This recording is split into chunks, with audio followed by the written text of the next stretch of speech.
उम्मीद है सभी विद्यार्थी अपने अपने घरों में सकुशल एवं स्वस्थ रह करके पढ़ाई कर रहे होंगे। आज जो है हिंदी मीडियम वाले का क्लास 1 यानी ऑप्टिक्स का फर्स्ट क्लास का ये वीडियो अपलोड हो रहा है। इंट्रोडक्शन क्लास में बता दिया गया था ऑप्टिक्स जो चैप्टर नंबर 6 यूनिट नंबर 6 है, इसका कंप्लीट इंट्रोडक्शन क्लास में ही दे दिया गया था। जो लोग मिस कर गए हैं वो लोग अपलोडेड वीडियो जो ऑलरेडी अपलोडेड था फर्स्ट वीडियो उसको काइंडली देख लें। ठीक है, ये हम लोगों का यूनिट 6 ऑप्टिक्स, मार्क्स तो पता ही है 14, मीडियम हिंदी क्लास नंबर 1। कोशिश ये रहेगी क्योंकि हर स्टूडेंट हर एक सब्जेक्ट के वीडियो को देखते हैं, तो कोशिश ये रहेगी कि हर सब्जेक्ट के वीडियो की लंबाई और उसका जो डेटा है वो कम से कम रखा जाए, ताकि हर स्टूडेंट हर दिन अलग अलग सब्जेक्ट के वीडियोस को आसानी से देख सके, क्योंकि सबके पास डेटा पर डे का डेटा लिमिट होता है। तो ज्यामितीय प्रकाशिकी, जैसा इंट्रोडक्शन क्लास में बताया गया था कि ज्यामितीय प्रकाशिकी को किरण प्रकाशिकी भी कहते हैं। ठीक है, ज्यामितीय प्रकाशिकी जिसका दूसरा नाम किरण प्रकाशिकी है, इसकी एक बहुत ही महत्वपूर्ण बातों को मैं दोहरा देना चाहता हूं। इसकी जो सबसे खास बात यह है, जो आप लोगों को यहां दिख रहा है, प्रकाशीय ऊर्जा समानांतर रेखाओं के रूप में गमन करती है, जिन्हें हम लोग कहते हैं प्रकाश किरणें। मैं इसको रिपीट कर दूं, प्रकाशीय ऊर्जा, जब ऊर्जा है तो स्वाभाविक है कि ऊर्जा एक स्थान से दूसरे स्थान तक या तो खुद गमन करती है, या हम लोग ऐसा वातावरण या ऐसा कंडीशन बना देते हैं कि उसको एक स्थान से दूसरे स्थान तक गमन करना होगा। यह जो प्रकाशीय ऊर्जा जो एक जगह से दूसरे जगह तक जो गमन करती है, यह समानांतर रेखाओं के रूप में गमन करती है। और ध्यान रहे, यह जो लाइन आप लोगों को नजर आ रहा है या जो समझाया जा रहा है, ध्यान रहे यह किस खंड में आता है, ज्यामितीय प्रकाशिकी।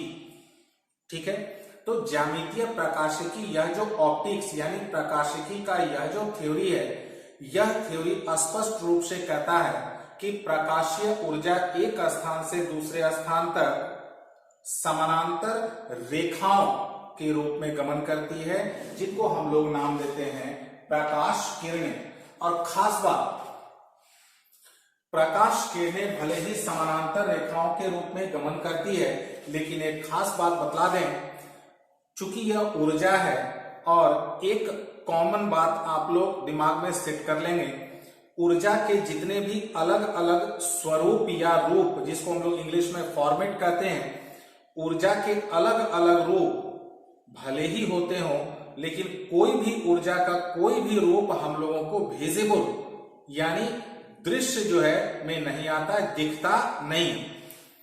तो इस हिसाब से प्रकाशीय ऊर्जा भी समानांतर रेखाओं के रूप में गमन करती है, जो विजिबल यानी वो दिखाई नहीं देती। सबसे मजेदार बात, सुनकर के मजा भी आएगा या पता भी होगा कि प्रकाशीय ऊर्जा खुद नहीं दिखती है, बल्कि यह क्या करती है, यह वस्तुओं को दिखाती है। तो प्रकाशीय ऊर्जा खुद नहीं दिखती है, यह वस्तुओं को क्या करती है, हम लोगों को दिखने में मदद करती है, वस्तुओं को दिखाती है। ज्यामितीय प्रकाशिकी की शुरुआत जो सिलेबस से होती है, क्योंकि ये क्लास नंबर 1 है, तो ऑब्वियसली यहां से सिलेबस स्टार्ट हो रहा है। ज्यामितीय प्रकाशिकी का स्टार्ट होता है, आप लोगों को नजर आ रहा होगा, प्रकाश का परावर्तन, जिसको हम लोग कहते हैं रिफ्लेक्शन ऑफ लाइट। यहां से यूनिट 6 ऑप्टिक्स का सिलेबस स्टार्ट होता है। क्लास 12 का जो यूनिट 6 का सिलेबस है वो यहां से स्टार्ट होता है। फर्स्ट टॉपिक है प्रकाश का परावर्तन। ये टॉपिक आप लोगों का जाना पहचाना है। क्लास 10 में ऑलमोस्ट हर एक बोर्ड में ये टॉपिक है, चाहे झारखंड बोर्ड हो, बिहार बोर्ड हो, सीबीएसई बोर्ड हो, आईसीएसई कोई भी बोर्ड हो, हर बोर्ड का यह एक कॉमन टॉपिक है, प्रकाश का परावर्तन। थोड़ी गर्मी है, ठीक है। प्रकाश का परावर्तन, ऑलमोस्ट स्टूडेंट प्रकाश का परावर्तन को जान भी रहे हैं, समझ भी रहे हैं और अधिकांश को इसकी परिभाषा भी पता है। हालांकि परिभाषा जो है क्लास 10 तक जैसा हम लोग देखते हैं, ऑलमोस्ट स्टूडेंट परिभाषा को समझते नहीं है, उसको रट लेते, याद कर लेते। फिलहाल इसकी परिभाषा जो है, किसी माध्यम में गमन करती हुई प्रकाश किरणों द्वारा, रिपीट, किसी माध्यम में गमन करती हुई प्रकाश किरणों द्वारा किसी सतह पर आपतित, इस शब्द को थोड़ा सा एक्सप्लेन कर देते हैं। आपतित, आपतित का मतलब होता है सिंपल मतलब आना। दूसरा अर्थ किसी सतह पर टकराना, तो किसी सरफेस यानी सतह पर आना या किसी सतह पर आके टकराना, इसके लिए हम लोग हिंदी में शब्द का प्रयोग करते हैं आपतित, इंग्लिश में इसको कहते हैं इंसिडेंट। वापस, किसी माध्यम में गमन करती हुई प्रकाश किरणों द्वारा किसी सतह पर आपतित यानी आना या सतह पर टकराना, आपतित होकर पुनः, इस चीज पर विशेष ध्यान, पुनः समान माध्यम में लौट जाने की घटना को कहते हैं प्रकाश का परावर्तन। ये जो दो शब्द हैं इसको भी मैं थोड़ा एक्सप्लेन कर दूं। समान माध्यम, जैसे एक उदाहरण आप लोगों को दिख रहा होगा, ये मेरा हथेली है, सपोज एग्जांपल, इस पर प्रकाश, अभी कौन सा ये वातावरण है, कौन सा माध्यम है, ये हवा। इस माध्यम में प्रकाश ऐसे आ रही है, कल्पना कर ऐसे आ रही है, आकर के इस पर टकराए, टकराने को क्या कहेंगे, आपतित, ठीक है, आपतित हुआ। तो प्रकाश किरणें ऐसे आपतित हुई, तो कौन से माध्यम से आ रही थी, हवा, पुनः इस पर आके टकराई और यहां से उसी माध्यम यानी हवा में ही ये लौट जाए, यानी ऐसे आई और यहां से फिर वापस उसी माध्यम में अगर लौट जाए, तो इस तरह की घटना को कहा जाता है प्रकाश का परावर्तन।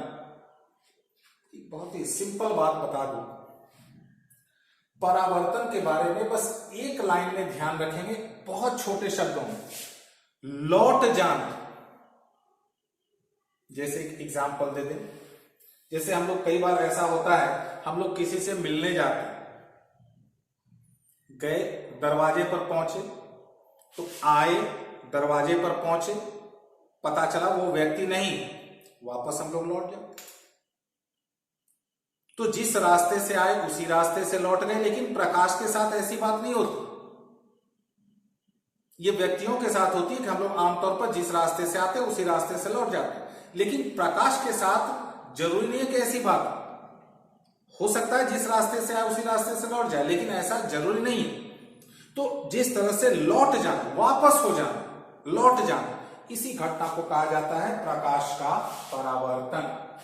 अब एक खास बात, जैसा मैं अभी एग्जाम्पल दे रहा था हथेली का, सपोज जब ये एग्जाम्पल है तो एग्जाम्पल में कोई तर्क नहीं होता है, कोई लॉजिक नहीं होता है, ये एग्जाम्पल है। जैसे मान लेते हैं इस सतह पर प्रकाश आई और टकरा के लौट गई, तो ये लौटाने में ध्यान रहे, इस जगह पर दो पॉइंट। पॉइंट नंबर 1, प्रकाश आई और लौट गई, ये प्रकाश का गुण हो गया।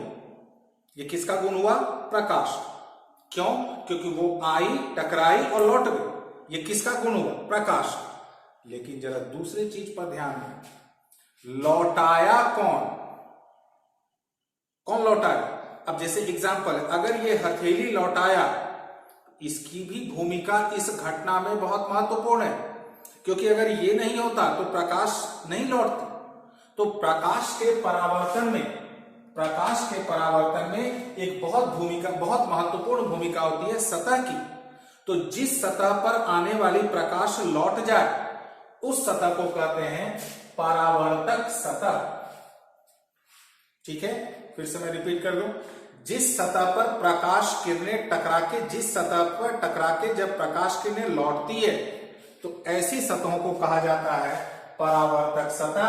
तो परिभाषा आप लोग के सामने है, जिस सतह द्वारा प्रकाश किरणें परावर्तित होती है उसको कहा जाता है परावर्तक सतह।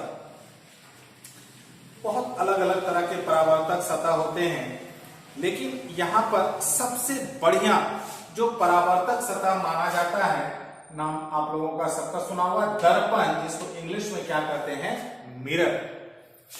दर्पण प्रकाश, आती हुई प्रकाश के अधिकांश भाग को परावर्तित कर देती, लेकिन ऐसा जरूरी नहीं है। ध्यान रखेंगे इस जगह पर कि जितनी प्रकाश आई 100% प्रकाशीय ऊर्जा परावर्तित हो जाएगी, ऐसा संभव नहीं है। लेकिन दर्पण एक ऐसा सतह है जो आने वाली प्रकाश किरणों के अधिकांश हिस्से को वो क्या करती है, परावर्तित करा देती है। और भी कई परावर्तक सतह होती हैं, बहुत सारी चमकीली सतह होती हैं, पॉलिश की हुई सतह होती हैं, वो भी प्रकाश के अधिकांश हिस्सों को क्या करती हैं, परावर्तित कर देती हैं। लेकिन बढ़िया परावर्तक सतह के रूप में हम लोग किसको मानते हैं, दर्पण, जिसको इंग्लिश में क्या कहते हैं, मिरर। तो हम लोग अभी दो चीजों को डिस्कशन किए। नंबर 1, प्रकाश का परावर्तन। परावर्तन का सीधा अर्थ दिमाग में सेट रखना, दिमाग में जो सेट रखना, लौटना। परावर्तन का सीधा अर्थ क्या दिमाग में सेट रखेंगे, लौटना। और दूसरा परावर्तक सतह। इसमें इस जगह पर मैं फिर से आप लोगों को ध्यान दिला दूं, आपतित और समान माध्यम। आपतित मतलब आना, आके टकराना। समान माध्यम, जिस माध्यम में प्रकाश आ रही थी उसी माध्यम में लौटना चाहिए। ऐसा नहीं हो हवा में आ रही है और पानी में प्रवेश कर जाए, इसको हम लोग परावर्तन नहीं कहेंगे। और दूसरा परावर्तक सतह। तो बढ़िया परावर्तक सतह के रूप में हम लोग इस्तेमाल करते हैं किसको, दर्पण। अब आप लोगों को यहां पर ये दो डायग्राम दिख रहा, ठीक है। अगर मैं चाहता तो आप लोग के सामने भी ये डायग्राम बना देता, थोड़ा उसमें समय ज्यादा लग जाता। तो चूंकि यहां टाइम को मिनिमाइज करना है, क्लासेस बढ़ाना है, टाइम मिनिमाइज करना है, इसलिए मैंने पहले ही सारा कुछ नोट करके तब इस वीडियो को चालू किया, ठीक है। इस दोनों डायग्राम पर गौर करते हैं। सबसे पहले इसका हेडिंग, परावर्तन के रूप, ठीक है। जैसे ऊर्जा के अलग अलग रूप होते हैं, यांत्रिक ऊर्जा, ऊष्मीय ऊर्जा, ध्वनि ऊर्जा, प्रकाश वगैरह, उसी प्रकार से परावर्तन के दो मुख्य रूप होते हैं। एक तो यहां पर आप लोगों ने गौर किया कि प्रकाशीय ऊर्जा, इस शब्द पर तो आप लोगों ने गौर कर ही चुका है, समानांतर रेखाओं के रूप में गमन करती। जरा ध्यान देगा किसी को, ये हो गई आपतित प्रकाश, और ये जो आप लोगों को दिख रहा है इसको हम लोग कहते हैं परावर्तक सतह। तो ये देखिए, ये आपतित प्रकाश ये समानांतर किरणों के रूप में आ रही है, और अगर उसी प्रकार से समानांतर किरणों के रूप में अगर लौट जाए तो इस घटना को कहते हैं समरूप परावर्तन, या इसका एक दूसरा नाम है नियमित। ध्यान रहे, चित्र से सारी बातें स्पष्ट हो रही होगी और उम्मीद है समझ में भी आ रहा होगा, क्योंकि ये वन वे कन्वर्सेशन है, तो आप लोगों के तरफ से कुछ क्वेश्चन आ नहीं सकता है। हाँ, अगर किसी प्रकार की कठिनाई लगे, किसी पॉइंट में कोई कंफ्यूजन लगे, तो वो जो है कमेंट करके बता सकते हैं, मैसेज करके बता सकते हैं, ठीक है। तो जहां तक कोशिश की जाएगी उसको मैसेज के द्वारा ही सॉल्व किया जाए, अदरवाइज नेक्स्ट क्लास में उसको पॉइंट आउट करके उस पर जो है फोकस करके उसको क्लियर कर दिया। तो फिर से मैं दोहरा दूं, प्रकाश किरणें समानांतर रेखाओं के रूप में गमन करती है, यह बात तो पहले क्लियर कर दिया गया। अब जरा ध्यान दें, ये जो प्रकाश की एरो पर ध्यान दें, ये प्रकाश किरणें आ रही हैं समानांतर रूप से आ रही हैं, जो इनका गुण है। ये हो गया परावर्तक सतह। अगर जिस समानांतर रूप से आ रही है, अगर उसी समानांतर रूप से अगर लौट जाए तो इस प्रक्रिया को, इस घटना को कहा जाता है समरूप या नियमित परावर्तन। ठीक है। और जब ये अगर क्लियर हो गया, डायग्राम सब कुछ क्लियर कर रहा है। वो डायग्राम क्या बता रहा है? वो डायग्राम बता रहा है कि आने वाली प्रकाश किरणें तो समानांतर है, लेकिन अगर वो असमानांतर होकर के लौटे, यानी लौटती हुई परावर्तित प्रकाश किरणें अगर असमानांतर हो, तो इसको कहते हैं असमरूप या अनियमित परावर्तन। तो इस हिसाब से परावर्तन के कितने रूप हो गए? दो, समरूप परावर्तन और असमरूप परावर्तन। अब जरा ध्यान दें, इसमें परावर्तित प्रकाश किरणें समानांतर थी, लेकिन इसमें समानांतर नहीं है। कौन जिम्मेवार है? इन दोनों परिस्थितियों में ये देखिए, ये जो तीनों प्रकाश किरणों को जो दिखाया गया डायग्राम, ये समानांतर आ रही है, यहां भी ये तीनों समानांतर आ रहे हैं। फिर परावर्तित प्रकाश का यह हाल क्यों? इसके पीछे कौन जिम्मेवार? इसके पीछे कौन जिम्मेवार? सोचते रहिए आप लोग, इसका जवाब ढूंढिए। जवाब नेक्स्ट क्लास में मिलेगा। धन्यवाद।